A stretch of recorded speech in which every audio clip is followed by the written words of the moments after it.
The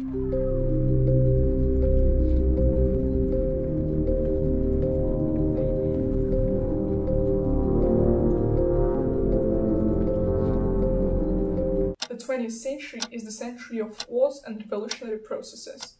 But bad times create strong people, and strong people create good times.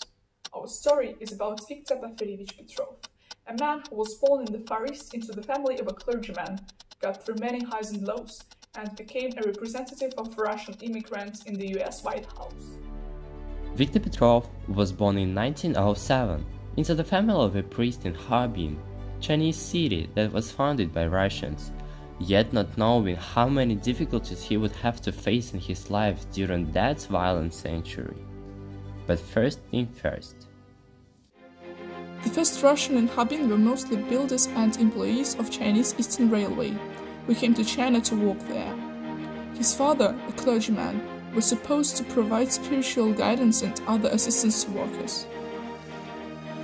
Later his family moved to Blagoveshchensk, where Petrov studied in a gymnasium for boys, and then in a cadet school that was founded by Kalmykov. In 1917, right after October Revolution, a terrible civil war began in Russia. The war in which Communist Party was fiercely fighting against every other political ideology on the territory of Russia. Viktor had to escape from the country. He crossed Chinese border under the fire of the Red Army. He came back to Harbin, where he graduated from Russian gymnasium and later from the law faculty. At the end of the 1920s, he tried himself as a journalist, working in Harbin Daily News. This work in some way predicted his future career. 1929. Armed conflict between China and Soviet Union began. Japanese military forces occupied Manchuria. Soon after that, the Chinese Eastern Railway was sold to China. As a result, thousands of Soviet employees had to return to their motherland, and undocumented immigrants ran away to a life-saving south, to Shanghai. Viktor Petrov was among them. Thanks to his knowledge of Chinese, German and English, he started working in a big trading company and continued his career as a journalist.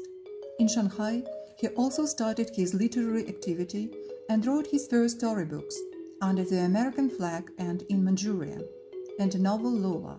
But he didn't stay in Shanghai for a long time, because he wanted to find a stable job. That is why he went to Hong Kong.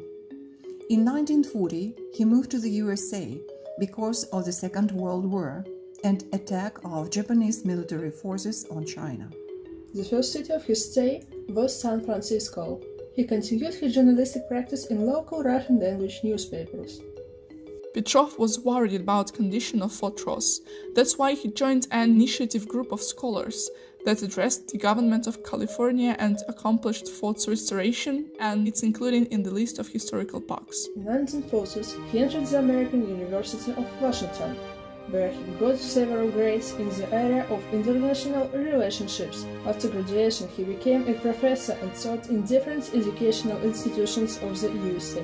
During his stay in the USA, Viktor Porfirievich paid his attention to the fact that there was not any organization that could represent interests of Russian immigrants or save Russian culture among immigrants in the USA. That's why in 1973 he became one of the founders of CIA, Congress of Russian Americans. CIA is still running the same functions nowadays. This organization tries to keep and promote Russian culture and to protect interests of Russian Americans.